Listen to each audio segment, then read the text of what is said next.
Hello बच्चों, आज हम बात करेंगे प्रोसेस ऑफ ब्रीथिंग यानी ह्यूमन रेस्पिरेटरी सिस्टम के बारे में। ह्यूमन के अंदर जो हमारे लंग्स होते हैं वो थोरेसिक की कैविटी के अंदर होते हैं। इसके नीचे एक डूम शेप स्ट्रक्चर होता है रिब केज के नीचे, जिसे डायाफ्राम कहते हैं। ये एक कैविटी होती है जिसके अंदर हमारे लंग्स मौजूद होते हैं। हमारे लंग्स के अंदर, हमारे राइट लंग के अंदर 3 पार्ट्स होते हैं, राइट सुपीरियर, राइट मिडल और राइट इन्फीरियर। लेफ्ट लंग्स थोड़ा सा छोटा होता है, इसलिए इसके 2 ही चैम्बर होते हैं, लेफ्ट सुपीरियर और लेफ्ट इन्फीरियर। ये दोनों एक ट्यूब लाइक स्ट्रक्चर से, जिसको ब्रोंकाई कहा जाता है, उससे जुड़े होते हैं, जो कि ट्रिकिया से कनेक्ट होती है। ट्रिकिया हमारी विंड पाइप होती है।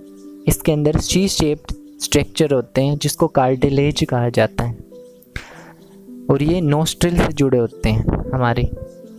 जब हम श्वसन के दौरान सांस को अंदर खींचते हैं तो ऑक्सीजन के मॉलिक्यूल हमारे शरीर के अंदर नाक के थ्रू ब्रोंकाई से होते हुए, ट्रिकिया से होते हुए ब्रोंकाई तक, और ब्रोंकाई से हमारे लंग्स के अंदर एंटर करते हैं, लंग्स के अंदर प्रवेश करते हैं।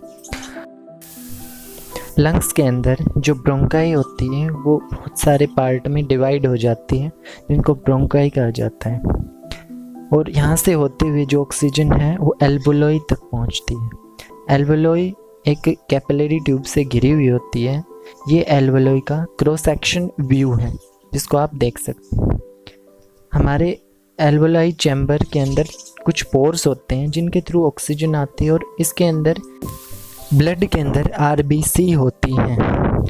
ऑक्सीजन एल्वोलाई से इस कैपिलरी के अंदर डिफ्यूज़ होती है और हमारी आरबीसी के अंदर एंटर कर जाती है, और आरबीसी के अंदर एंटर करते ही इसका जो कलर है वो पर्पल से रेड हो जाता है। और फिर उसके बाद ये कार्बन डाइऑक्साइड को, जो ज़्यादा रिच्ड कार्बन डाइऑक्साइड जो कि ब्लड के अंदर था, वो कैपिलरी के बाहर डिफ्यूज़ हो जाता है और वापस एल्वोलाई तक पहुंच करके कार्बन डाइऑक्साइड कैपिलरीज के ट्यूब से एल्वोलाई से कैपिलरी ट्यूब्स तक होती हुई, और फिर वापस आती है ब्रोंकाई से, फिर हमारे इस कैपिलरी ट्यूब्स हमारे लंग्स के आती है, और ब्रोंकाई से होती हुई हमारे नोस्ट्रिल से बाहर निकल जाती है कार्बन डाइऑक्साइड।